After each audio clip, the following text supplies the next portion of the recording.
Ce soir, nous abordons un sujet qui est d'actualité depuis des siècles. La dualité ou la guerre des sexes. Pourquoi guerre?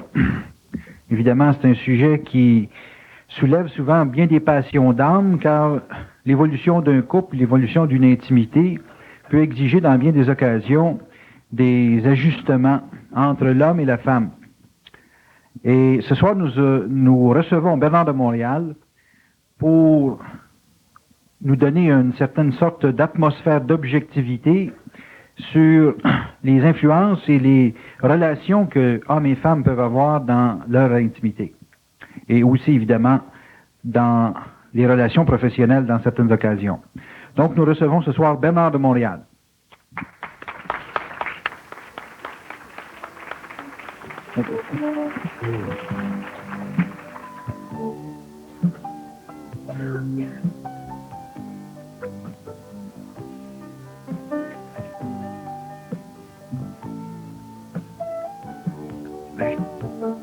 Très bien.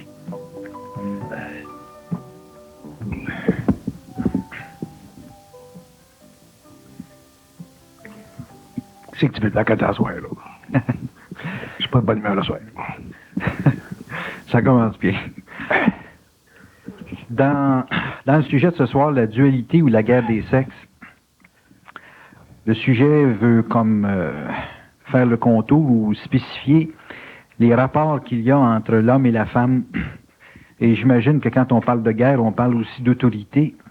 Et à savoir comment peut se répartir ou se placer l'autorité de l'homme vis-à-vis de la femme et l'autorité de la femme vis-à-vis de l'homme. J'aimerais dans une première question, savoir si dans un processus de polarité, dans un processus de manifestation de l'énergie, est-ce qu'il y a une autorité qui est spécifiquement à un des pôles, c'est-à-dire un pôle mâle ou un pôle féminin, ou s'il y a une autorité différente pour chacun des pôles d'énergie qui ont à se manifester?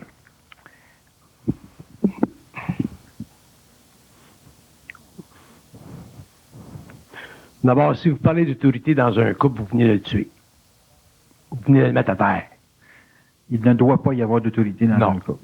Il peut y avoir de la créativité, il peut y avoir de la force créative, il peut y avoir de l'intelligence, il peut y avoir un partenaire qui fonctionne, l'autre écoute, l'autre fonctionne, l'autre écoute. Ouais. Si vous parlez d'autorité, vous polarisez le pôle, puis celui qui va prendre la position de force, ça va être l'homme parce qu'il y a des muscles, parce qu'il y a le portefeuille. Mm-hmm. Si vous parlez d'autorité, vous parlez d'un couple qui n'est pas arrivé à un point où où les individus ou les partenaires sont capables de constater mutuellement l'intelligence de l'un et de l'autre. Donc, si vous parlez d'autorité dans un couple, vous parlez automatiquement d'un individu qui va être assujetti à l'autre. Comment se fait-il d'abord que l'homme, pendant des siècles, a toujours perçu comme fondamental le fait d'avoir de l'autorité ou une impression d'autorité sur la femme? Parce que pendant l'évolution, l'homme puis la femme dans un couple, ou les humains dans un couple, n'ont jamais fonctionné au niveau de leur esprit. Ils ont fonctionné au niveau de leurs égos, ils ont fonctionné au niveau de leurs attitudes, ils ont fonctionné au niveau de leur mémoire. Donc, ils n'ont jamais fonctionné au niveau de leur esprit. Et à cause de ça, le couple s'est polarisé. Qui c'est qui prend l'autorité en général? C'est l'autre. À cause d'une question strictement de force. À cause d'une question de force, c'est une question d'histoire, c'est une question d'habitude, mais c'est une question fondamentale de manque d'intelligence créatrice. Un homme qui a de l'intelligence créatrice, puis une femme qui a de l'intelligence créatrice dans un couple, ne peuvent pas vivre dans un couple de l'autorité. Est-ce que la prédominance... Ça fait partie des lois psychologiques de l'évolution. C'est pour ça que j'ai toujours dit, le couple sur la Terre n'existe pas. On est accouplés. Mm-hmm. Les gens sont accouplés astralement. Les gens se rencontrent par expérience. Les gens vivent les hauts et les bas de leur couple à cause des vibrations de l'âme. Les gens ne vivent pas de conscience permanente dans le couple parce que l'homme n'est pas dans son intelligence créatrice. Et quand je dis l'homme, je parle de l'homme génériquement. Ça veut dire la femme aussi. Donc, on a un couple involutif. On n'a pas un couple évolutif. Dans le couple involutif, on parle d'autorité parce que l'énergie est polarisée puis c'est le plus fort qui emporte. Dans le couple évolutif, l'énergie n'est pas polarisée, donc tu n'as pas le plus fort. Moi, je suis marié depuis 20 ans. Ma femme est gros comme un pou. Moi, je suis gros comme une puce, mais j'ai une grande gueule. Puis ma femme, elle ne souffre pas de mon autorité. Il n'y en a pas d'autorité dans mon couple. Parce que si ma femme elle vibre à une situation ou si ma femme a une difficulté avec une situation, automatiquement, je me mets sur sa longueur d'onde. Si j'ai une difficulté avec ma situation, elle se met sur ma longueur d'onde. Donc, l'autorité dans le couple, il n'y en a pas. Il y a de l'échange perpétuel. Il y a du respect constant et permanent. Autrement dit, il y a un amour fondamental, réel, qui n'est pas astral, mais qui est mental. C'est pour ça que le couple est polarisé, parce qu'il y a de l'autorité. Les gens ne prennent pas leur place. Comment est-ce que tu veux qu'une femme qui paye 105 livres prenne sa place avec un gars de 205 livres si le gars n'a pas une certaine conscience? Elle ne pourra jamais le faire, il va l'écraser contre le mur. Il y a combien de femmes qui se font battre en société par des hommes qui sont inconscients? Puis un jour, il faut que la femme prenne sa place. Il faut que la femme prenne sa place. Bon, comment donc la femme peut-elle prendre sa place dans, je dirais presque une situation où des siècles ont donné, je dirais, une sorte de... Ça n'a rien à faire avec les siècles. La femme, elle va prendre sa place quand, en tant qu'individu, elle va se réaliser, elle va rentrer dans son identité, puis le gars, elle va être capable de donner un ultimatum, shit or get off the pot. Fait que tant que la femme, elle va vibrer ses grosses émotions involutives, ses grosses émotions de mémoire, ses grosses émotions d'habitude, tant que la femme, elle va demeurer petite, elle ne sera pas dans son identité.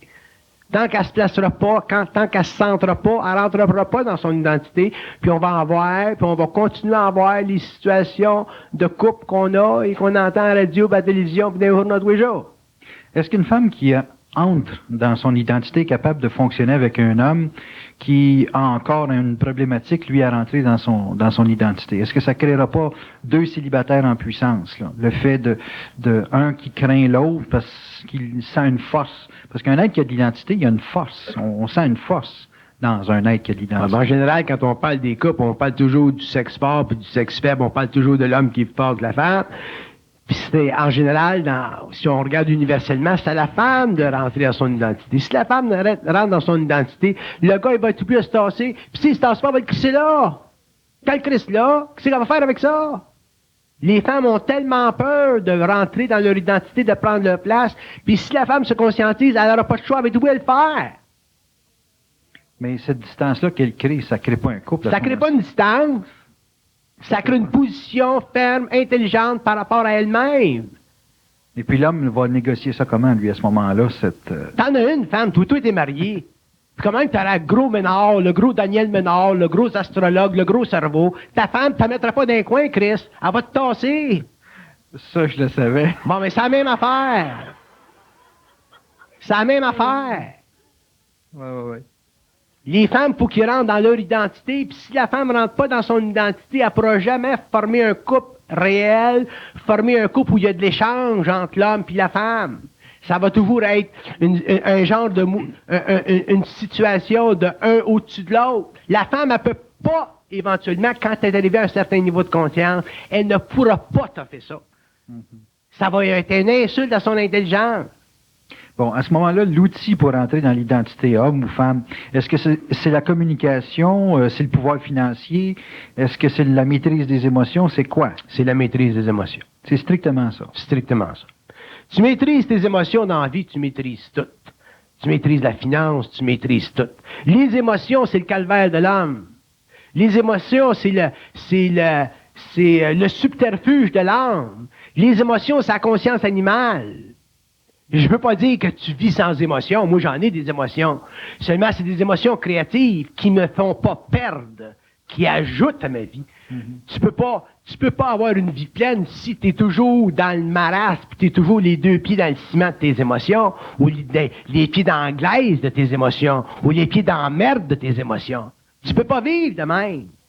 Donc, l'homme, faut qu'il en arrive, l'être humain, la femme, faut qu'on en arrive à maîtriser ses émotions, dans le sens qu'il faut qu'on en arrive à fonctionner créativement par rapport à son être à elle. Puis pour ça, faut qu'elle prenne conscience de sa valeur. En tant qu'être, en tant que femme, en tant qu'individu, en tant qu'entité.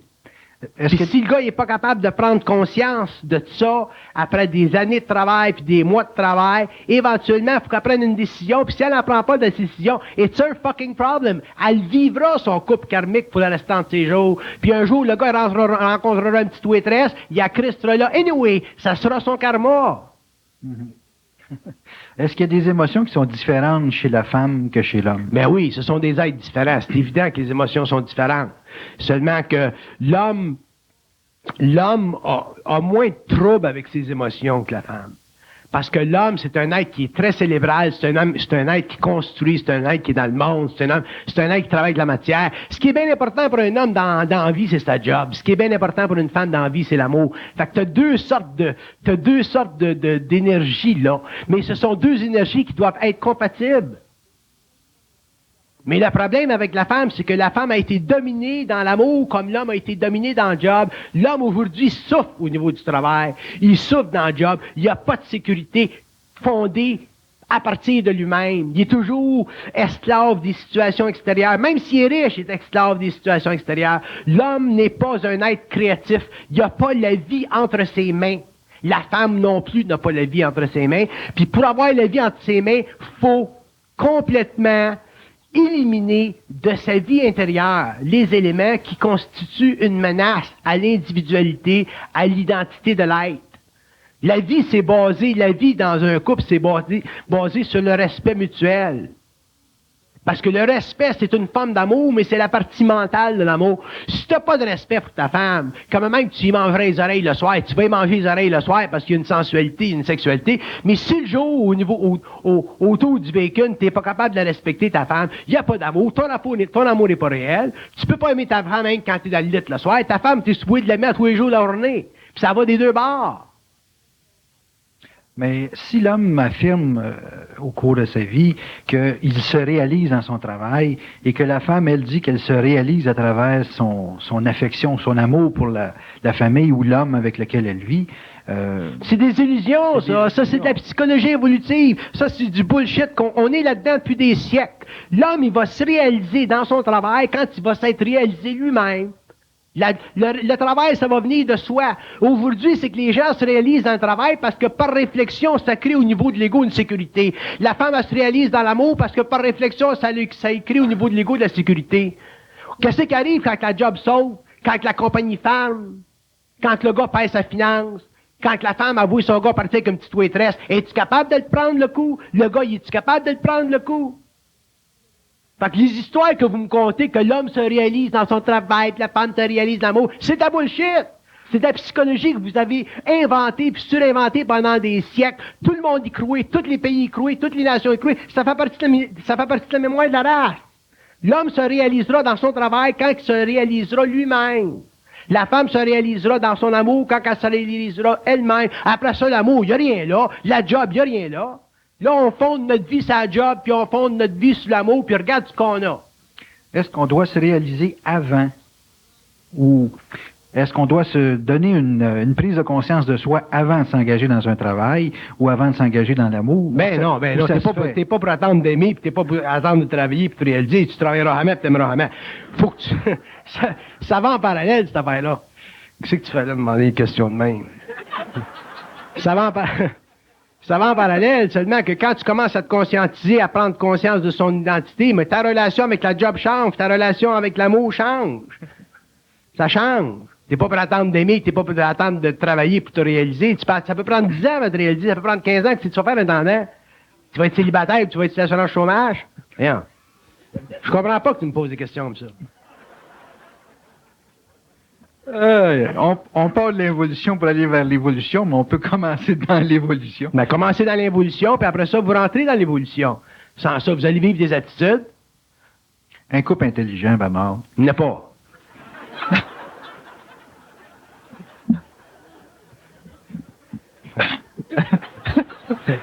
Avez-vous soupé ce soir?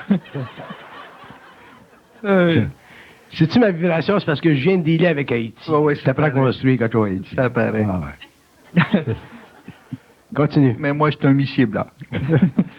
Fait que la condition dans laquelle un couple a à se voir dans une communication, dans une relation, étant donné que c'est deux êtres qui finalement sont dans un processus involutif, qui s'en sortent évidemment, qui veulent Je en vous ai sortir.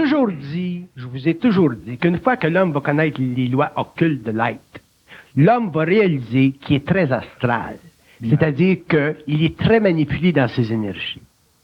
Puis que les plans subtils n'aiment pas que l'homme soit bien dans sa peau. Pour que l'homme soit bien dans sa peau, il faut qu'il soit dans sa lumière, il faut qu'il soit dans son esprit, il faut qu'il soit dans son intelligence. L'homme a tellement d'âme, l'homme a tellement de passé d'âme que quand il s'incarne puis qu'il vit une expérience, avec une femme ou vice-versa, il vit beaucoup d'âme, puis beaucoup d'âme, puis beaucoup d'âme. Mais si tu vis de l'âme dans un couple, automatiquement, tu vis un accouplement. C'est pas un couple, c'est un test, c'est de l'expérience. Puis un jour, il faut que l'homme en arrive à contrôler cette énergie-là, dompter cette énergie.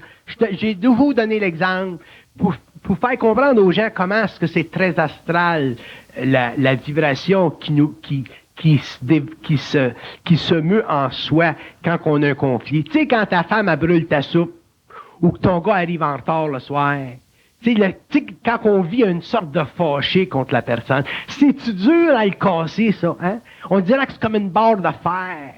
Temporairement, si quelqu'un t'écouterait et il t'écouterait et il dirait, ben, ce gars-là, il l'aime pas sa femme ou elle n'aime pas son mari, parce que dans ta tête, tu sacs contre elle, tu sais. La tabarnak a brûlé ma calice de soupe encore.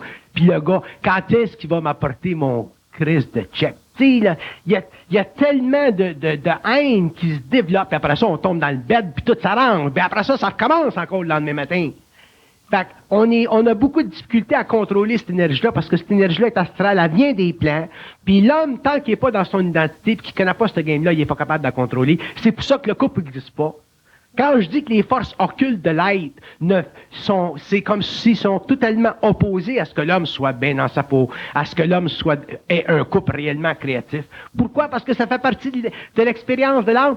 L'évolution, quand je parle d'involution, je parle d'expérience de l'âme pour toute l'humanité. Quand je parle d'évolution, je parle de l'expérience de l'esprit pour un petit peu de l'humanité, graduellement grandissant au cours des siècles. Donc, c'est deux ballgames différents. C'est deux ballgames différents. Tu peux pas vivre un couple pareil quand tu es dans une phase par rapport à l'autre phase. Et l'homme, un jour, devra comprendre les lois occultes de ça. L'homme, un jour, devra comprendre les lois de cette nouvelle psychologie de l'être qui sont très, très profondes et qui transcendent toute la psychologie qu'on connaît aujourd'hui. À partir de ce moment-là, ben là, quand à la brûle ta soupe, pis tu connais la game, puis tu sais que la mémoire a été coupée, c'est pour ça qu'elle a brûlé la soupe, tu te fâches pas contre ta femme. Fait que finalement, tu arrives à arrêter de te fâcher contre ta femme. Comment est-ce que tu peux te fâcher contre un être que tu es supposé aimer? C'est une contradiction.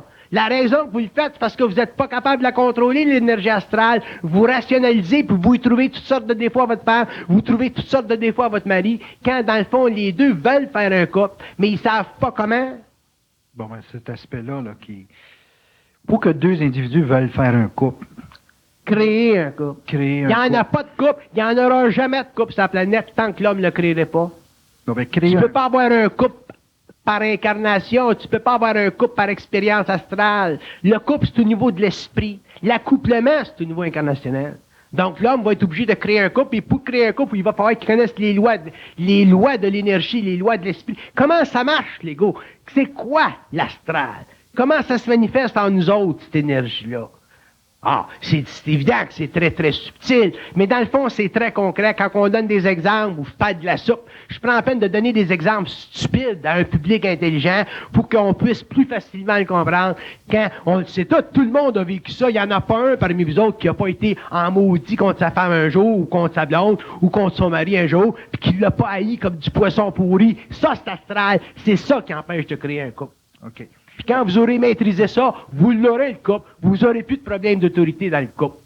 OK. Le couple veut se créer, veut se donner un avenir en soi. Il est quand même obligé de passer par son astralité. Chaque individu a un certain bagage d'astralité. OK. quand l'autre nous présente sa séduction ou sa réaction émotive ou sa forme quelconque d'autorité ou d'englobement financier, ces choses-là, il y a une réaction. Qu'est-ce qui doit se passer pour pouvoir créer un couple lorsque ces faits-là... Dialogue permanent, dialogue, parler, pas monologue, dialogue, parler. Le monde parle pas, le monde jase. Ils veulent avoir raison. Ils veulent avoir raison. Ils ont des mots de tête de cochon, de calice, puis ils méritent d'être dans la merde. Tu peux pas toujours chercher à avoir raison avec ton mari, puis chercher à avoir raison avec ta femme. Faut que tu parles avec, voir qu'est-ce qu'il y a dans son cerveau, puis elle avoue ce que tu as dans le tien, puis vous échangez, puis vous faites un troisième produit qui est une synthèse de ce que individuellement vous savez. Il faut que l'homme apprenne à communiquer. Les êtres ne communiquent pas. Puis je parle pas de communication de l'Université de Montréal. Je parle de parler et de savoir a priori que l'autre a quelque chose d'intelligent à dire, qui peut être conditionnel. Puis que toi, que tu as quelque chose d'intelligent à dire, qui peut être conditionnel. Puis vous mettez ça ensemble, vous créez un troisième produit, vous créez une synthèse. La communication, c'est une énergie. La parole, parce que là, tu tombes dans la parole, tu tombes plus dans la jasette. C'est une énergie qui te soutient, c'est une énergie qui te nourrit, c'est une énergie qui est puissante. Les êtres qui ne communiquent pas s'éloignent dans le temps. Les êtres qui communiquent dans le sens que je parle, éventuellement, ils deviennent un. Fait qu'éventuellement, le problème d'autorité, il n'a plus. Mais qu'est-ce qu'on fait avec des personnes qui sont capables de parler ou qui ont une capacité de parler, mais qui n'ont pas de capacité de prendre une décision avec la parole?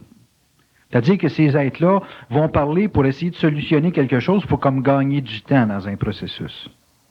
Ah, ben à ce moment-là, il n'y a pas de volonté dans la parole. C'est pas de la parole réellement, c'est des... Pourtant, il y a beaucoup d'explications. Mais il y en a qui sont experts tu sais, le blabla puis le blabla, là. Tu sais, tu ne peux pas avoir de la parole, autrement dit, tu peux pas canaliser ton énergie d'intelligence en parole puis pas avoir accès à de la volonté. Ça va ensemble. Tu peux pas être intelligent et pas avoir de la volonté. Si t'as pas de volonté, t'es pas intelligent. Si t'as de la parole, t'en as de la volonté. Si c'est un verbiage du moineau, là, tu sais, du cri-cri de moineau, mais à ce moment-là, il n'y a pas de volonté là-dedans. Vous pouvez vous parler toute votre année, toute la vie, mais sur du jasage, vous résoudrez jamais rien parce qu'il n'y a pas de volonté là-dedans. OK. À ce moment-là, comment on peut mesurer dans la création d'un Je peux-tu avoir une cigarette? J'ai le goût de fumer à soir. Quoi? Trop speedé. Donne un cendrier. Quoi? On peut-tu avoir dans la création d'un couple une mesure de quand deux êtres se parlent, qui réussissent à se parler, parce que certains ne sont pas capables, mais on va prendre le meilleur de la situation, ils sont capables de se parler. Est-ce qu'on peut avoir une mesure de qu'est-ce qui peut permettre de créer un couple plutôt que d'être placé dans un dialogue où ça fait simplement entretenir un statu quo? Y a-t-il quelque chose qu'on peut... Ouais, j'ai bien compris, répète-nous. Bon. Il y a des couples qui sont capables de se parler et qui entretiennent un statu quo. Donc, ils sont capables de finalement justifier continuellement le comportement un par rapport à l'autre et de le faire acheter par l'autre. C'est-à-dire qu'un n'est pas d'accord avec ce qui se passe, mais il réussit avec les années à connaître les subtilités du langage suffisamment pour justifier son attitude, son comportement. Exemple, son travail. C'est en disant, si je travaille pas, tu vas crever de faim. Ou l'autre va dire, c'est ça, si je m'entretiens pas dans ma séduction, ou si je ne suis pas séduisante, tu vas me le reprocher à 50 ans, ou des choses du genre, là. Et puis les gens achètent de l'autre des comportements, leur forme d'insécurité. Est-ce qu'on pourrait dire que dans un dialogue où on crée un couple, est-ce qu'il y a une mesure pour savoir si vraiment les êtres sont en voie de création du couple avec la parole? Y a-t-il quelque chose qui nous fait voir que parler donne un résultat plutôt qu'un statu quo dans les faits? Ouais. Un couple là, qui parle réellement, là, qui parle, autrement dit, un est réellement conscient de l'autre, puis il écoute ce que l'autre dit. Automatiquement, il va actualiser ce que l'autre a de besoin. Un homme, par exemple, sa femme va dire, Nounou, j'ai besoin d'une petite robe. Quand une femme a dit qu'elle a besoin d'une petite robe, Christ, elle en a besoin d'une. Quand une femme te dit, mes bas nylons sont déchirés, c'est peut-être pas important pour toi des bas nylons. Toi, c'est ton carburateur qui est important. Mais si ta femme a dit qu'elle a besoin des bas nylons, elle en a besoin des bas nylons. Fait que si t'as pas d'argent, puis tu dis, dans 2 semaines, on va en avoir, on va en acheter. Mais il faut que tu délivres les bas de nylon. Sans ça, un jour, ça va l'affecter, la femme, de pas avoir de bas de nylon. Ouais, mais Bon, ça va des deux bords. peux-tu... Faut que ça s'écoute. Ils vont les résoudre, les problèmes, s'ils s'écoutent. Fait qu'à ce moment-là, c'est pas que la femme, elle va être obligée d'acheter sa position ou acheter ses besoins. Elle va expliquer au bonhomme ce qu'elle a de besoin, comme lui, il va y expliquer ce qu'il a de besoin. Puis, un et l'autre va comprendre parce qu'il va avoir un respect de l'intelligence de l'autre. Un homme qui est pas capable... Ça revient au respect de l'intelligence. Si ta femme a dit « j'ai besoin du cutex », soit c'est loin de toi du cutex. Mais si ta femme a dit « tu as besoin du cutex », tu devrais être conscient qu'elle a besoin du cutex. Mais un gars, ça s'enregistre pas du cutex dans sa tête. On l'a pas. Du cutex, nous autres, c'est loin.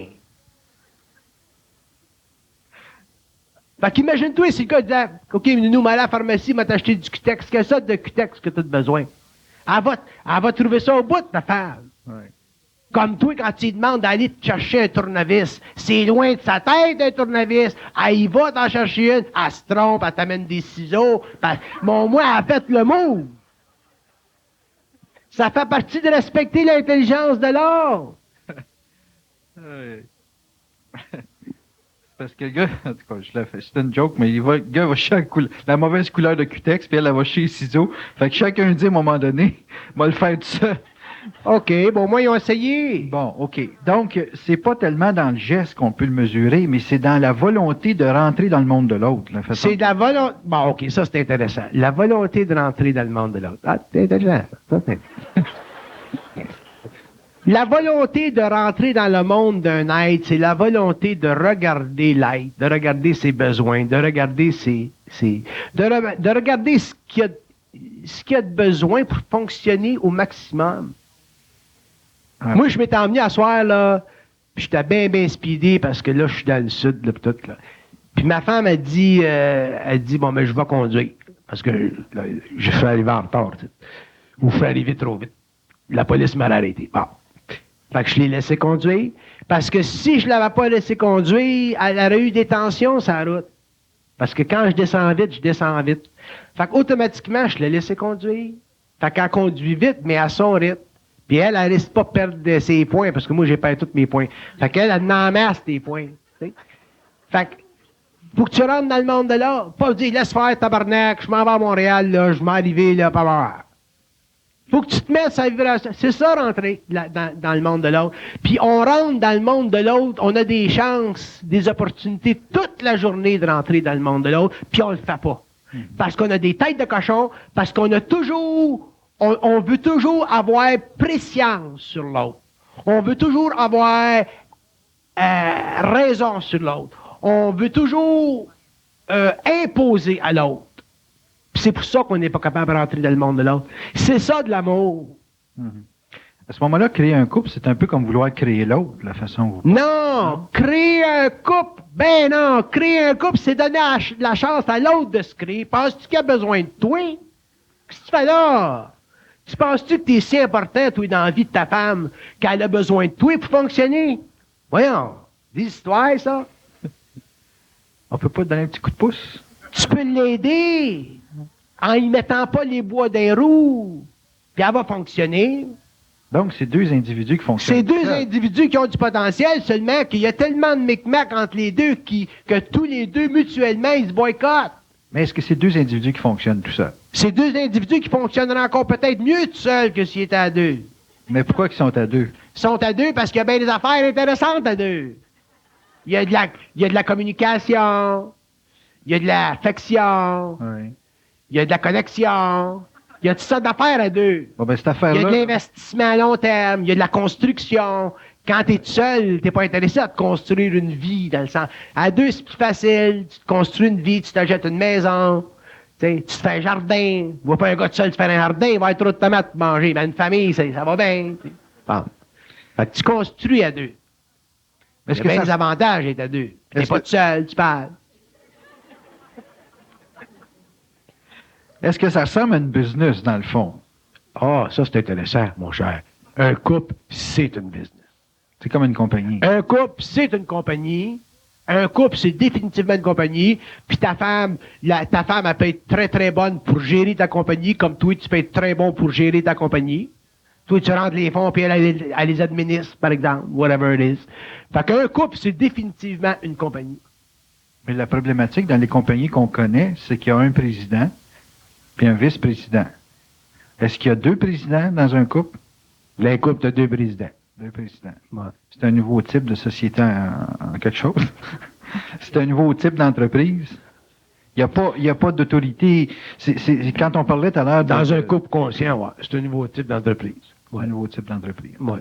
Bon, si l'individu qui fonctionne en couple regarde ses vies d'une façon plus, je dirais, mentale dans un sens, et qu'il n'est pas important pour l'autre autrement que pour le développement de l'autre, ça veut dire que c'est l'entreprise qu'ils créent ensemble qui a de l'importance. Qu'est-ce que tu essaies de me dire, là? C'est parce que tout à l'heure, vous m'avez dit, c'est pas important, c'est-à-dire, on n'a pas à avoir de l'importance aux yeux de l'autre. Ben, t'en as automatiquement de l'importance aux yeux de l'autre. Ouais. Mais si tu mets pas les pieds dans les roues de l'autre, il va grandir. Tu vas grandir. Mais le monde, il se boycotte. Fait qu'à ce moment-là, l'importance de l'autre, elle diminue, puis elle diminue, puis elle diminue, elle diminue, puis elle diminue. Il y a combien de femmes qui sont intelligentes, qui sont fonctionnelles, qui pourraient faire des choses intéressantes, puis sont écrasées par leur mari? Comment est-ce que tu veux que la petite femme qui paye 105 livres, elle fonctionne?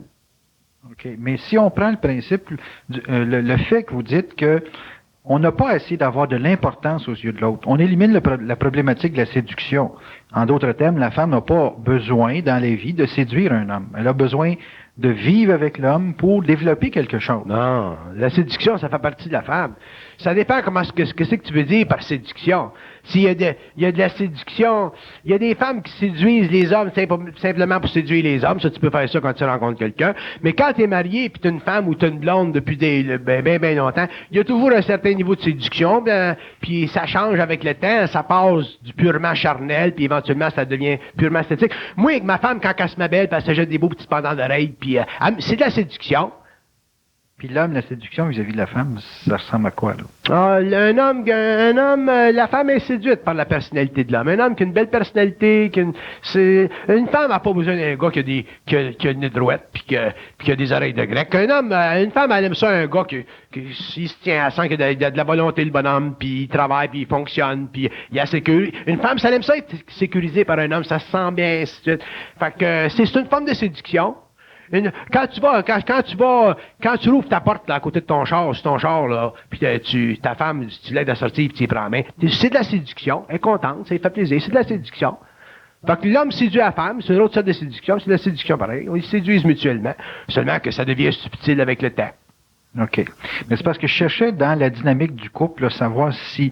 Parce qu'il y a beaucoup d'hommes, disons, qui vont négliger leurs femmes, puis il y a beaucoup d'hommes qui vont essayer de vivre pour leur femme. Puis là... Tu vis pas pour ta femme. Tu vis avec ta femme. Non, mais je parle dans l'évolution. L'évolution, je suis pas dedans. Mais c'est ça, c'est que je cherche dans l'évolution, à savoir, les 2 individus, ils vivent pourquoi ensemble? Ensemble, ils vivent pour construire. La seule raison d'un couple, c'est pour construire. Et construire quoi? Construire tout ce qu'ils construisent. Faire des enfants, bâtir des maisons, s'en aller en faire, whatever it is, c'est construire. Donc, parce que quand tu construis, il y a du mouvement. Quand il y a du mouvement, il y a du plaisir. Quand il y a du plaisir, il y a un mouvement d'adrénaline. Mais pendant des années, les gens ont toujours voulu construire. Ah, mais c'est ça que tu fais. Tu construis, puis après ça, un jour, tu t'en vas. Mais comment ça fait qu'il y a des gens qui sont pas heureux à l'intérieur de leur construction? Comment ça fait qu'on aboutit dans des divorces ou dans des situations de séparation où les deux... Parce que le monde ne construise pas. Ben c'est ça, là. On vient de dire que les gens construisent une maison, une vie professionnelle, un développement humain quelconque, ils vivent des échanges. Puis on dit que c'est pas ça, il faut construire d'autres choses. Mais en même temps, construire la maison, la famille, ces choses-là. Il n'y a pas que de la maison, c'est construire, c'est un tout, c'est multidimensionnel, construire. Dans la construction d'un couple, tu as de l'affection qui grandit au cours des années, tu as des objets matériels qui s'accumulent au cours des années, tu as des voyages que tu planifies, tu as des choses que tu fais. C'est un tout, ça, la construction. Ça fait partie du mouvement de ton esprit à travers la forme, la construction. Ça fait partie du mouvement de ton esprit à travers tes émotions, la construction. Ça fait partie du mouvement de ton esprit à travers tes pensées, la construction. C'est un tout, ça. Quand tu t'essaies avec ta femme, puis tu as une belle soirée, puis tu prends un petit verre de vin, puis tu parles pendant 4-5 heures, puis il y a eu de l'échange créatif au niveau de vos choses. C'est de la construction. Quand tu décides de peinturer la cuisine, c'est de la construction. Quand tu as eu un poste à la compagnie que tu es monté de grade, c'est de la construction. C'est ça de la construction. Vous autres, vous voyez des clous et du rubber. La construction, c'est à différents niveaux. C'est au niveau matériel, c'est au niveau émotionnel, puis c'est au niveau de la pensée, de la construction. Donc, c'est toute la dynamique humaine de l'être. C'est toute la dynamique humaine de l'être, puis c'est dans ce sens-là que je dis que c'est une compagnie. Mais comment se fait-il qu'il y a des gens, après 20 ans d'investissement dans ce building-là, en arrivent à vouloir se séparer? Parce qu'ils ont construit à certains niveaux, mais ils ont oublié les autres. Tu peux pas construire physiquement puis oublier l'émotion puis oublier le mental. Tu peux pas construire avec le mental puis oublier l'émotion puis oublier le physique. Tu peux pas construire au niveau de l'émotion pour oublier le mental puis oublier le physique. Faut que tu fasses les trois. Donc, quand vous parlez de construction, finalement, vous parlez d'une vue d'ensemble, de tout un processus de développement personnel. C'est un processus de développement personnel à 3 étages. Il faut que tu respectes le fait qu'un être a 3 étages à développer. Donc, s'il y a séparation et divorce, ça veut dire qu'il y a des gens qui ont négligé un des autres. Ben, c'est évident. Moi, prends n'importe quel divorce. Si tu veux des paramètres d'analyse pour un divorce, quelle place ça a pété, il m'a dit, au niveau de la construction mentale, ils n'ont rien fait. Au niveau de la construction émotionnelle, ils se sont détruits. Au niveau de la construction physique, ils se sont perdus. Il y a 3 niveaux de construction. Il faut que tu regardes les 3 niveaux. Il y a du monde qui sont très, très riches. Fait qu'au niveau de la construction matérielle, il n'y a pas de problème. Regarde le niveau au niveau émotionnel, c'est tout en champ. C'est tout à terre. Faut qu'automatiquement, ça désaxe le mental. Il y a des gens qui sont dans le mental. Ils parlent toute leur vie, ils font rien. Fait que dans la vie, sur le plan matériel, ils sont tous dans la merde. Faut que tu construises à tous les 3 niveaux. OK. Donc, le développement du couple se fait sur 3 niveaux en même temps.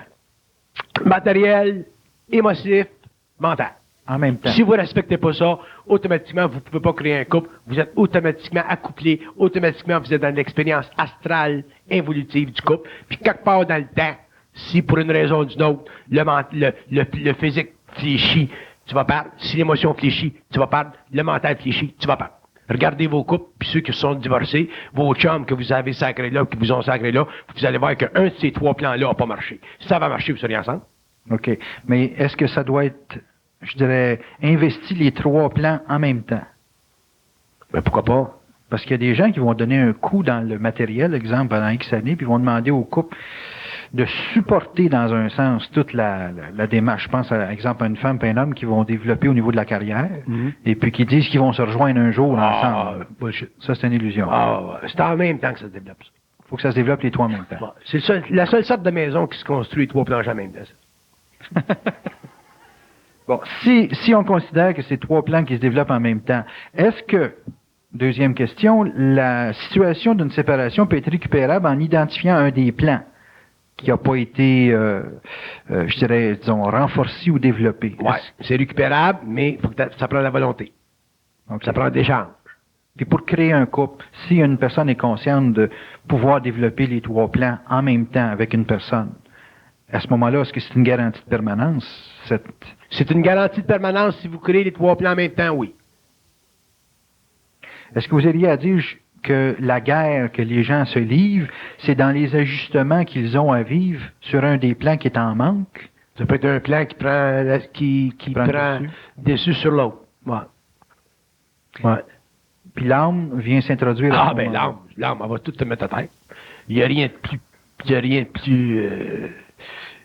de plus sournois que l'âme.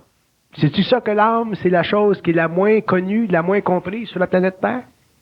L'âme? Si le monde savait qu'est-ce que c'est, cette affaire-là? Qu'est-ce que c'est?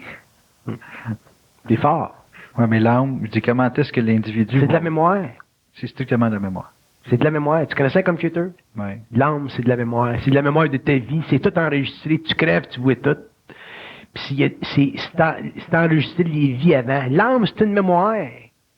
Le monde fonctionne au niveau de leur mémoire. Il y a combien de gens qui vont dire « Ah, mais moi, je suis pas capable de rentrer dans un élévateur, j'ai peur. » C'est de l'âme. Tu veux faire une régression dans le temps, voir que quelque part dans le temps, il est tombé en bas d'un rocher. L'autre, j'ai peur des chevaux. Tout dans le temps, tu fais une régression, il est tombé en bas d'un cheval. Ou il s'est fait piétiner par un cheval. L'autre s'est fait noyer. Il a peur de l'eau. Il n'y a pas de raison qu'il ait peur de l'eau.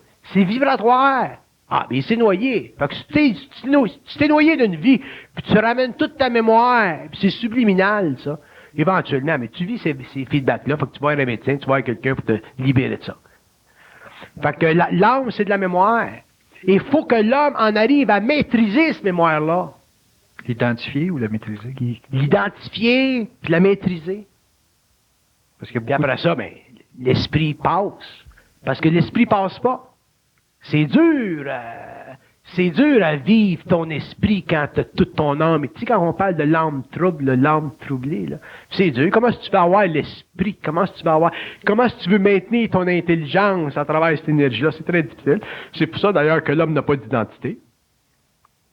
Donc, si une personne a une faiblesse d'âme, mais n'est pas en mesure de communiquer avec l'autre ou avec un autre. C'est ça, c'est pour ça que je dis que les couples n'existent pas, c'est d'accouplement, puis c'est expérientiel, puis que c'est important de connaître les lois occultes de l'homme, les lois cachées en dessous de la psychologie formative qu'on a pour aller dans le très fond de l'être, connaître les lois de la pensée, les lois du mensonge mental. Puis là, tu commences à sortir de ça. L'évolution de l'homme, c'est un processus qui est très difficile, qui est très profond, puis qui est inexorable, il est inéluctable. L'homme n'a pas de choix. L'humanité doit évoluer. Ça prendra le temps que ça prendra, mais l'humanité a commencé ce cycle-là. Fait que l'homme va être obligé éventuellement d'en arriver à réellement construire sa vie puis maîtriser. Une vie, il faut que ça soit maîtrisé. Tu peux pas toujours être comme un petit bateau sur l'eau. Il faut que tu aies un gouverneur. C'est tout, il faut que tu sois le maître de ta vie. Puis tant que tu n'es pas le maître de ta vie, c'est parce que tu ne comprends pas. Puis tant que tu ne comprends pas, je vais te donner un exemple. On va prendre elle. Elle est cute, OK? Elle rentre dans un club, puis je te dis que les waiters échappent tout leur cabaret. OK? Bon. Elle est intelligente, elle est sensible, elle a de l'écoute. Heureusement qu'elle a de l'écoute. Mais une petite fille qui je sais pas quel âge que là, peut-être 21 ans, une petite fille de son âge, là, qui s'en va dans un club avec toute la rapace des clubs, parce que c'est un monde de rapace, des clubs. Si elle n'en arrive pas, elle, quand un waiter ou un gars ou n'importe qui s'en vient à la table, là, s'en vient dans son espace. Si elle n'en arrive pas à contrôler son espace physique, parce qu'elle est délicate, elle ne veut pas faire de la peine au gars, elle va se faire manger tout rond. Là, elle rencontre des petits Québécois, là. Imagine-toi, ça s'en va sur la Côte d'Azur. Tu sais, quand tu t'en vas sur la Côte d'Azur avec des gars en smoking blanc, là. Tu sais? Des gars qui en ont vu des femmes, des riches, puis des pas riches, puis des belles, puis des pas belles, puis des... Tu sais, il y a ce que vous appelez des gigolos, là. C'est des serpents, ces gars-là. T'es vois même pas venir. Comment est-ce que tu veux qu'elle puisse en arriver un jour à pouvoir contrôler son environnement de femme pour que quand elle s'en va dans un club, elle puisse relaxer, puis qu'elle puisse contrôler son environnement, si elle a peur de la faire de la peine au gars? Je veux pas dire que tu l'envoies chier, le gars, mais je veux dire ton environnement, c'est le contrôle. Tu veux qu'il soit à table, tu veux qu'il soit sur tes genoux, no problem. Tu veux qu'il soit perché comme un paracasse sur tes épaules, no problem. Mais c'est toi qui veux qu'il soit perché sur tes épaules. Mais lui, s'il se perche sur tes épaules, puis tu veux pas le blesser parce que tu es délicate. Un jour, tu vas en avoir un autre perché sur tes épaules. Puis un jour, tu vas en avoir un autre perché sur ta tête. Un jour, tu verras plus clair. Ils vont t'embarquer. Pourquoi? Parce que t'es belle, puis t'es cute, puis t'es féminine. Fait que les hommes sont attirés, c'est automatique. Fait qu'elle, faut qu'elle apprenne ça. Faut qu'elle prenne sa place. Ben, comme ça, elle peut avoir du plaisir, elle peut faire un tri. Parce que dans les clubs, d'un soir, il y en a toutes sortes qui vont venir. Il y en a, ça vaut même pas la peine de penser qu'ils existent. Il y en a d'autres, c'est un petit peu mieux. Puis il y en a d'autres, c'est un petit peu mieux. Puis peut-être que le mieux, il est dans le coin là-bas, puis il regarde depuis longtemps, puis il la trouve tellement cute, puis il a tellement peur de l'avoir. Ça, c'est son problème. Comment tu veux dire? Ah oui. Faut contrôler notre environnement humain. Faut contrôler notre vie. Mais on a été éduqués en fonction des autres. Puis en fonction des autres. Puis en fonction des autres. Tu ne peux pas. Je donne une conférence privée bien vite, tout ça. Là. Tu peux pas vivre ta vie si tu contrôles pas ta vie. Tu peux pas vivre ta vie en fonction des autres. Tu vas être pour le restant de tes jours malheureux. Ta vie, il faut que tu la contrôles avec intelligence, avec politesse, avec fermeté. Tu essaies toutes les options. Mais tu ne peux pas vivre ta vie indéfiniment. puis t'amener à l'avoir sous contrôle si tu n'es pas maître de ta condition mentale, émotive et matérielle. Bon, maintenant, pour contrôler sa vie, il y a des impressions qu'on reçoit dans notre vie. Il y a des gens qui nous impressionnent, il y a des événements qui nous impressionnent, il y a des objets qui nous impressionnent. Est-ce que contrôler sa vie, c'est se mettre à l'écart de ce qui nous impressionne ou c'est de faire face à ce qui nous impressionne au risque de se voir, disons, englobé par l'impression? La plus pire chose que vous pouvez faire dans la vie, c'est d'être impressionné par qui que ce soit, quoi que ce soit. Ouais, ça c'est après qu'on s'en est rendu compte. Ouais. Mais avant que ça se passe. Vous en rendiez compte. Non, mais avant que ça se passe, l'individu vit des impressions. Bon, ça c'est votre problème. Ouais, Moi, je parle pour l'avenir. Mais je cherche une solution. Bon, ben, je te le dis, tu peux pas vivre, tu peux pas être impressionné dans la vie. Si tu es impressionné par du monde, tu peux apprécier du monde. Ouais. Tu peux apprécier du monde. Tu dis, ah, cette femme-là est bien, cet homme-là est bien, cet artiste-là est bien, whatever, cet architecte-là est bien. Mais tu peux pas être impressionné parce que si tu es impressionné, tu n'as pas de centre de gravité. Mais il se bâtit comment, Bernard? Quoi? Le centre de gravité. Apprends à pas être impressionné, puis tu vas le bâtir, ton centre de gravité. Mais tu dis apprends. Apprends. Tu rencontres du monde, il se passe des affaires. Si tu apprends à pas être impressionné, tu construis ton centre de gravité, tu peux pas te permettre d'être impressionné. Être impressionné par qui? Il y a qui dans la vie qui est plus important que toi? Qui dans la vie est plus important que toi? Hein? Quand on le sait, on sait que c'est nous autres. Ouais, ben appliquez-les donc. Appliquez-les donc. OK. Pour une personne qui ne sait pas qu'il est la personne la plus importante pour lui-même, là, est-ce que c'est simplement de comprendre qu'il faut que ce soit important pour lui, puis ça s'arrête là? C'est la seule chose là, qui a à fonctionner. À partir de ça, il va pouvoir absorber ou faire face à toutes les impressions qu'il y a sur la planète. Ben, c'est pas simple de même. Ben, c'est ça, j'essaie de Faut voir. que la personne commence faut que la personne prenne conscience d'elle-même. Si tu prends conscience de toi-même, automatiquement, tu rentres dans ton identité. Quand tu rentres dans ton identité, automatiquement, tu commences à fonctionner à partir de tes sens. Fait que quand tu rencontres James Bond, bon, ben, tu prends un petit café, James Bond, ou tu veux pas, t'en veux pas, mange la merde. Bon, bonjour, c'est même la merde. Autrement dit, pis s'il est fait, James Bond, tu dis, sure. Ouais. Mais le monde,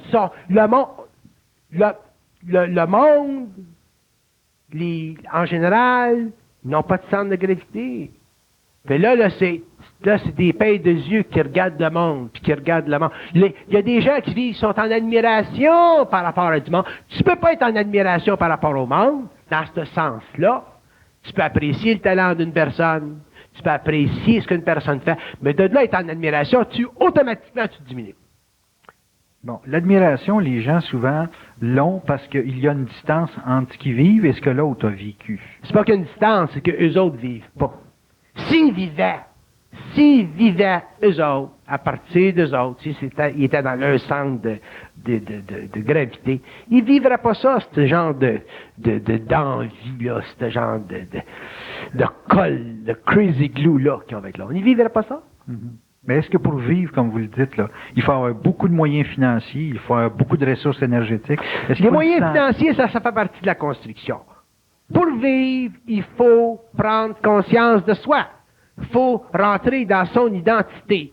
Là, tu commences à vivre. Puis quand tu commences à vivre, après ça, c'est facile, la construction mentale, émotive et physique. OK, quand on commence à vivre, c'est-tu des permissions ou des droits qu'on se donne? Quand on commence à vivre, c'est un droit qu'on se donne. Voilà. Dans n'importe quoi. Dans n'importe quoi. Puis ça, peu importe le À notre niveau, selon nos besoins. Selon nos besoins ou selon nos capacités. Nos capacités. Ouais, donc, on est bien avec ça. Donc, c'est une question de ressources énergétiques. C'est une question de ressources personnelles, définitivement. Puis ces ressources personnelles-là, il faut qu'ils soient débloqués. Puis pour qu'ils soient... Who's this? Hey, sweetheart, c'est-tu celui qui a sorti? C'est qui, ça? Is that... Quoi? C'est une question de ressources personnelles. C'est une question de ressources personnelles. Bon, mais ces ressources personnelles que l'individu dispose, s'ils sont, je dirais, en termes d'impact sur son environnement, s'ils sont moindres qu'un autre. Les ressources personnelles ne sont jamais moindres qu'un autre. C'est une illusion comparative basée sur l'ego qui se compare à d'autres. Mais Je vais te demander une question. Bon, je vais te demander une question. Toi, tu as des ressources personnelles, tu fais tes affaires, papa, moi, je suis Bernard de Montréal. Ouais. Tu te sens-tu inférieur à moi? Non. Bon, ben c'est ça la réponse. Un homme qui est dans un petit verre plein, c'est aussi plein qu'un grand verre plein. Fait qu'un gars qui est dans ses ressources personnelles, qui fonctionne, il fonctionne à l'intérieur de son territoire psychique, il est parfaitement bien. Ouais. La petite secrétaire qui fonctionne, puis est heureuse, puis elle tape 10 mois minutes, ou 100, c'est rendu à 100 mois minutes, eh bien, Oui. chacun est groomé pour ce qu'il a à faire. C'est quand tu commences à comparer par rapport à l'autre que là, tu as des problèmes. Là, tu perds ton sens. Tu perds tes sens. Tu perds ton ground. Puis on était habitués à ça. La société nous crée des héros constamment. Comme on n'a pas été, ça fait pas partie de la psychologie, comme ça fait pas partie de la psychologie humaine créative, c'est pas enseigné dans les écoles, c'est pas enseigné par nos parents, c'est pas enseigné dans les universités, ça. De développer nos sens. Automatiquement, on rentre dans le monde, puis on est comme des cellules en solution. On fonctionne toujours par rapport aux autres. Fait que ce qui arrive, c'est qu'on développe pas notre magnétisme. Le magnétisme, c'est quoi? C'est la vibration du corps subtil mental. C'est la vibration du corps subtil astral. C'est les émanations du corps vital. Puis tout ça enveloppé d'un corps matériel. Une personne qui est magnétique, automatiquement, quand elle rentre dans le monde, qu'elle fonctionne dans le monde, elle est reçue dans le monde. Mais il faut le développer, ce magnétisme-là. Ça demande un centre de gravité, ça demande une capacité de vivre de plus en plus par rapport à nos sens. Ça ne veut pas dire qu'on devient égocentrique. Il faut comprendre, il faut devenir centrique. Il y a une différence entre centrique et égocentrique. Il ne faut pas tomber dans l'illusion de la fausse centricité qui est une forme d'égocentrisme. Il faut être réellement centrique. Puis quand tu es réellement centrique, tu es capable d'échanger, tu es capable de te mettre petit, tu es capable de te mettre grand selon la situation, tu es capable de facilement donner, tu es capable d'être généreux, tu es capable d'aimer. Mais il faut que tu sois centrique. Sans ça, si tu ne l'es pas centrique, mais là, tu vas aimer pour te sécuriser, tu vas donner pour te sécuriser, tu vas toujours faire par rapport à tes besoins subtils qui font partie de ton introversion, qui font partie de ton incapacité, qui font partie de ton manque de centrisme. L'homme doit être centrique. C'est la fondation même de l'être universel, la centricité. Mais la vraie, réelle centricité, pas la fausse centricité, que souvent des gens en évolution spirituelle développent parce qu'ils n'ont pas encore suffisamment de conscience pour discerner entre ce qui est intelligent en eux et ce qui est encore illusoire, spirituel, puis croche. OK. Est-ce que cette centricité donnerait à un individu qui est capable de jouer avec toutes les impressions que la consommation ou la société fournit à l'ultime des situations? Là, Ça dépend de son esprit. Un être qui est très centrique, oui. Un être qui est très centrique en arriverait à pouvoir dealer avec, manipuler n'importe quelle impression que la société peut y envoyer. Oui. Parce que justement, il est centrique. Être centrique, c'est vivre un alignement entre ton esprit, ton âme puis ton ego. Ton esprit n'est pas impressionnable. Ton âme est impressionnante, mais ton esprit n'est pas impressionnant. Fait qu'un homme qui est enligné dans son esprit, puis ça passe à travers, puis ça arrive au niveau du plan mental de l'être, puis c'est vécu en tant que conscience égoïque fortifiée, à ce moment-là, il peut pas vivre par rapport aux impressions extérieures de façon négative ou de façon subjective, parce que son esprit est trop présent. OK. Une personne qui est en train de bâtir son centre de gravité, est-ce que c'est un avantage pour lui ou elle de faire face à tout ce qui, dans la consommation, est sujet à des fortes ou des vives impressions, d'absorber ces impressions-là et de les intégrer pour être capable de situer finalement sa centricité? Est-ce qu'en faisant face à tout ce qui, dans la consommation, autant dans le subtil que dans le matériel, en faisant face à toutes les impressions, on bâtit un centre de gravité? Oui. Ultimement, parce que si vous faites face à toute la cochonnerie qui existe dans le monde, puis vous êtes capable, émotivement, puis mentalement, physiquement, de dealer avec ça, mais vous allez développer un centre de gravité extraordinaire. Je donne un exemple. donner un exemple. On va prendre le monde du cinéma, le monde des films à télévision. On sait qu'il y a beaucoup de pollution à télévision, il y a beaucoup de cochonneries, surtout de choses qui viennent des États-Unis, et ainsi de suite. Par contre, il y a beaucoup de bonnes choses. Puis par contre, si tu es réellement centrique, puis tu regardes les gens qui font des films, là, je parle pas des films porno, là, de la grosse cochonnerie, mais les gens qui, même là encore, tu peux regarder un film porno, puis ça va te donner une idée de ce que les mondes sont rendus. Fait qu'il y a toujours quelque chose il y a toujours quelque chose à aller chercher dans une forme. Les gens qui vont dire, ah ben ça m'intéresse pas, ou ça m'intéresse pas, ils se limitent d'expérience, puis automatiquement, ils s'empêchent éventuellement de développer des centres de gravité par rapport à des expériences qui, à cause de leur nature temporaire, pourraient les bouleverser. Puis la vie, c'est constamment un affrontement jusqu'à temps qu'éventuellement tu en arrives à pouvoir l'absorber, puis la contrôler. Un gars, par exemple, qui va dire, ben moi je vais pas aller à New York parce qu'à New York c'est trop dur. Ben tu vas manquer New York. New York c'est une ville au bout. C'est pas Saint-Adèle, New York. C'est une ville au bout. Fait que si tu vas à New York, puis t'es pas craintif, puis tu sais apprécier ce qu'une grande métropole de même, tu vas trouver des choses intéressantes. C'est comme Paris, c'est comme Los Angeles. Un gars qui dit, ah ben moi je vais pas dans le jungle, j'ai peur aux serpents. Mais tu pourras jamais goûter à des paysages exotiques. Un gars qui dit, ah ben moi je vais pas chez McDonald's parce que c'est pas de la bonne viande. Tu sais? Mais Il y a du monde qui sont toujours contre ci, puis contre ça, puis contre ci, puis contre... Il y a du monde, c'est des vrais contrats. Ils sont contre tout. Fait que tu regardes leur vie, mais ils ont des petites vies. Fait que tu peux pas bâtir avec ça. La planète, c'est faite pour être explorée. La vie, c'est faite pour être vécue. Le monde, c'est fait pour être rencontré. Puis c'est à nous autres de construire des centres de gravité. Puis finalement, quand t'as vu, puis t'as rencontré, puis t'as goûté à certaines impressions, à ce moment-là, tu peux dire, ah ben ça m'intéresse pas. Ou ça m'intéresse pas. Mais si un jour, pour une raison ou une autre, t'es replongé là-dedans, mais tu vas pas casser. Mais au moins, là, tu peux dire, bon, ben ça m'intéresse pas. Il y a des clubs qui m'intéressent, il y a des restaurants qui m'intéressent, il y a du monde qui m'intéresse. Là, tu peux faire ton choix. Là, tu peux être réellement sélectif. Mais tu peux pas être sélectif avant d'avoir vécu, puis d'avoir goûté, puis d'avoir touché. Il y a du monde qui sont présélectifs. Ils sélectionnent tout. Fait que la vie, c'est pas grand-chose pour eux autres. Puis après ça, ils regardent autour d'eux autres, puis ils disent, ben, lui c'est le fun, puis lui, c'est le fun, puis lui, c'est le fun, lui, il fait toutes affaires. Je comprends. Toi, tu fais rien. Fait que la vie, il faut que ça soit conquis, puis quand tu apprends à la conquérir, la vie, mais c'est là que tu développes des centres de gravité. Puis l'homme a sa façon à lui de conquérir la vie, puis la femme elle a sa façon à elle de conquérir la vie. Elle a sa façon. Chaque être humain a sa façon. Le gars qui dit, bon ben, bonne job, là, ben, la job, c'est à New York, puis moi, je veux pas partir de New York parce que je suis bien à Saint-Lin. Pourtant, il a la compétence. Il pourrait aller là puis se engager tout de suite. Ben, automatiquement, ben, il perd un grand réseau d'expérience. Le gars, il dit, ah, ben, moi, je suis canadien-français, je suis pas allé qu'une langue, moi, je viens de Val-d'Or. Ben, t'es fait. Parce que tu te coupes encore tout un marché de monde, d'impression. Tu peux pas te limiter.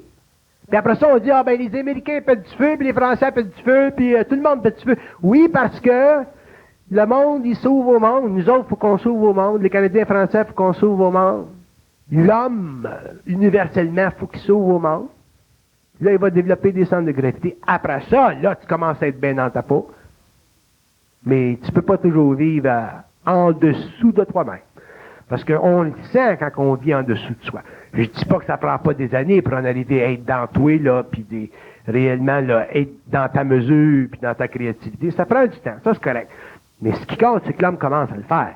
Il va commencer à le faire à partir du moment où il va mettre de côté ses vieilles habitudes évolutives, puis qu'il va commencer à regarder la vie à partir de lui. Ça, c'est pour la femme, puis ça, c'est pour l'homme. Bon, un centre de gravité pour une femme, j'imagine que c'est traverser des impressions qui ont été dans les patterns de la femme. Il y a des femmes aujourd'hui qui veulent rentrer qui ont déjà commencé depuis déjà au-delà de 100 ans, mais qui ont rentré de plein fouet dans ce que les hommes considèrent être leur domaine ou leurs impressions. Est-ce que les deux mondes ou les deux univers peuvent goûter au même type d'impression, au même type de tension face aux impressions? Tu me demandes-tu si la femme, elle devrait travailler et faire les mêmes jobs que l'homme? Non.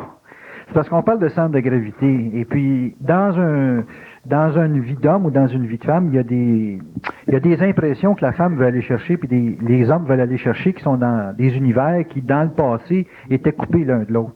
Puis aujourd'hui, ça se mélange, ça, ces éléments-là. Donne-moi un exemple. Bon, ben, la carrière pour la femme, puis la vie à la maison pour l'homme. On voit aujourd'hui des hommes qui commencent à penser à avoir un bureau à la maison et à vivre dans une maison, à s'occuper de l'éducation de leurs enfants, ces choses-là. Alors qu'on voit des femmes qui commencent à penser en termes de carrière et qui veulent se désinvestir catégoriquement d'un rôle strict au foyer comme tel. Bon, ça, c'était des grosses impressions dans le passé. Il y a beaucoup de gens qui cassent ça, ces éléments-là, avec tout ce que ça a comme conséquence dans le quotidien. Est-ce que c'est ça, développer un centre de gravité pour ces deux êtres-là? Non, ça, c'est un champ de bord. Mais c'est quand même explorer. Ça, c'est explorer une nouvelle psychologie sociale. Ouais. Ça fait partie des nouvelles modes, là, puis des nouveaux courants d'idées. Hein? L'homme, c'est le monde dont je parle, le monde de l'évolution dont je parle, ça n'a rien à faire avec le monde de l'évolution. Si dans la fin de l'évolution, comme aujourd'hui, la femme elle rentre dans l'entreprise, puis le gars il rentre dans la cuisine, ça fait partie de l'ajustement psychologique des deux êtres par rapport à eux-mêmes. OK. Puis il y a des conditions intérieures dans un couple où l'homme va aider plus la femme. Ça, c'est bon. C'est tout bon. Mais ça n'a rien à faire avec le développement de soi. Autrement dit, c'est pas parce qu'un gars va commencer à changer les couches qu'il va devenir homme. Puis c'est pas parce que la femme va rentrer dans un bureau qu'elle va devenir femme. Ce qui va permettre à la femme de rentrer dans son identité, puis l'homme de rentrer dans son identité, c'est de pouvoir fonctionner par rapport à leur vie personnelle, dans une mesure où le mental, l'émotion, vont être de plus en plus centrés. À partir de ça, si la femme veut rentrer dans le bureau, si le gars veut faire des couches, à ce moment-là, ça va être un choix qui va faire partie de leur discussion, mais qui va pas être basé sur un principe de transmutation de l'être. Parce que ça va